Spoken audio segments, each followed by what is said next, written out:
ዛሬ እንግሊዝኛ የምትችሉ ከሆነ ልትሰሯቸው የምትችሉ ማለትም ኦንላይን ላይ ገንዘብ ልትሰሩበት የምትችሉ ሁለት ዌብሳይቶች ልጠቁማችሁ ነው የመጣሁት። የመጀመሪያው ክሊክ ወርከር ነው። ሁለተኛው ደግሞ ቶሎካ። ሁለቱም ላይ አንድ አይነት ስራ ነው የምትሰሩት። አንደኛው ለካምፓኒዎች ሰርቬይ ነው ማለት ነው። ካምፓኒዎች ስለ ፕሮዳክታቸው የኤሌክትሮኒክስ ሊሆን ይችላል፣ ወይም ደግሞ የውበት መጠበቂያ ፕሮዳክቶችን ሊሆን ይችላል፣ ወይም ደግሞ አፕሊኬሽኖችን ሊሆን ይችላል። ብቻ ከተጠቃሚዎች ፊድባክ ስለሚፈልጉ ያንን ጥያቄዎች ለተወሰነ ደቂቃ ምላሽ በመስጠት የተወሰነ ገንዘብ ትሰራላችሁ። እንዲሁም ደግሞ ኤአይን ለማሰልጠን ቪዲዮዎችን የተወሰኑ ቪዲዮዎችን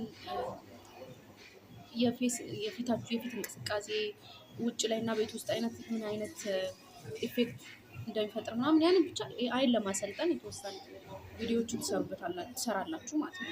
30 ሰከንድ እስከ 20 ሰከንድ የሆኑ ቪዲዮዎችን እየሰራችሁ ሳንቲም ማግኘት ትችላላችሁ። ሞር ዲቴል የምትፈልጉ ከሆነ ደግሞ ቪዲዮ እንሰራላችሁ ኮሜንት ላይ አሳውቁኝ ማለት ነው። በቀጣይ ቪዲዮ እስከምንገናኝ መልካም ጊዜ።